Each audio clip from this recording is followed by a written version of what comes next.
Hi everyone, welcome back to my channel. I'm Tiffany Benson, one part of Team Benson, and these are my tomatoes. Still excited about them. And today we're going to pick some medicinal herbs so we can start getting ready for the fall.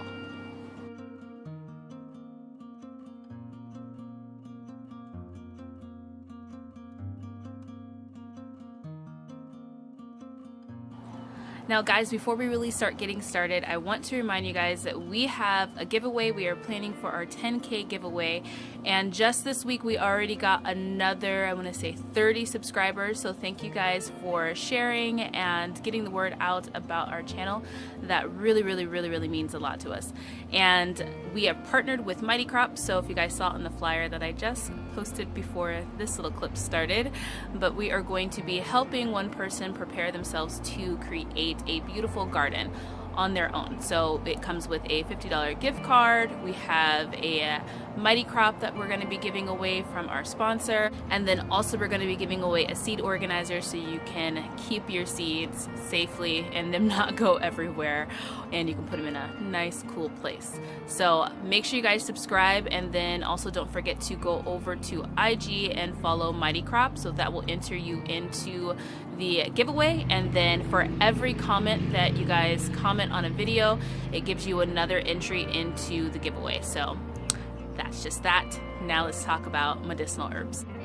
So my medicinal beds are booming right now, and it's a good thing because I want to make sure that I have enough medicine in my cabinet to carry us throughout the year, and most tinctures and different things like that take a little bit of time to produce, so I want to make sure that I have those in time. So let me show you what I got going on.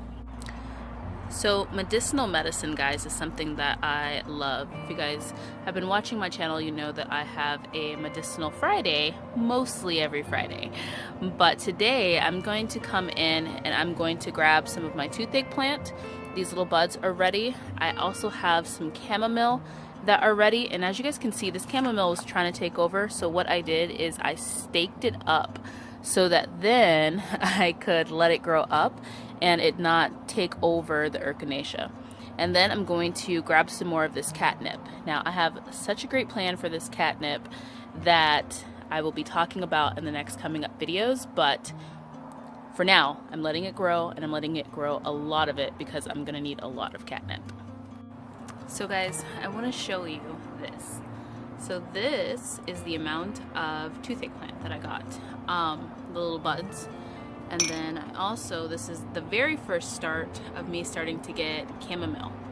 Now, I want to talk to you guys about growing your own medicinal beds and your own medicinal medicines. Now, a lot of people have told me that they've been inspired by me growing my own medicinal medicine and my medicinal Fridays, which thank you very much. That means a lot to me that I'm able to help you guys have that inspiration. But this is so important, and I want to make sure that everybody's just dedicating a little bit of space in their garden to medications, because you want to have something that is natural and something that you know don't have crazy things in them as ingredients like preservatives or something like that.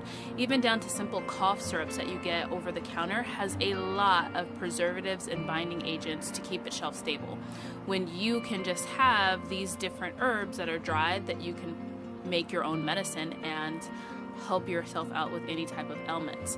And you don't need a huge space. Even though I just got this much, I get about this much every 2 weeks, and so then I just collect it and I collect it and I collect it. So over time I'm going to have a lot of that plant to where I don't need to grow that one, and I can grow something else in its place. And then slowly but surely I can have a huge medicinal cabinet that's full of all different types of things that can handle any type of situations that my family or myself might be in.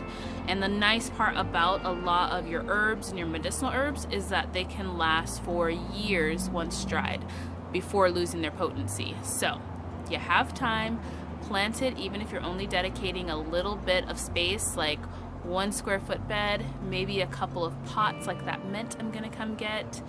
Do it, because over time you're gonna be happy that you have that medicine in your cabinet.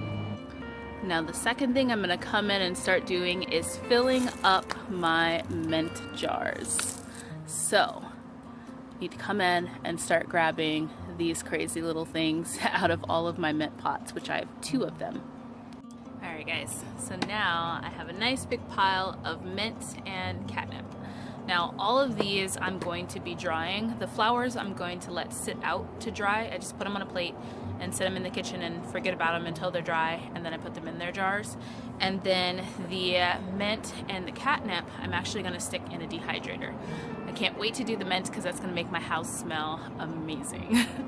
Now it's going to be nice having these different things for the fall, especially the mint, because during the fall, that's when this change of season and everybody starts to get sore throats or upset tummies or different things like that. So just having that dried mint in the cabinet, which we are completely out of because mint tea is a big staple in our house, it is important. You know, you want to make sure that you have it when it's readily available and when you're growing an abundance of it. So I suggest you guys to go out and start planting you guys a medicinal herb bed or a medicinal herb pot, or just a section where you're growing a couple of herbs so that you have those medicines in your cabinet to prepare your family for any type of illnesses or different things that go on. So until next time, grow yourselves a garden, because even a small space can provide you with tons of food. Bye guys.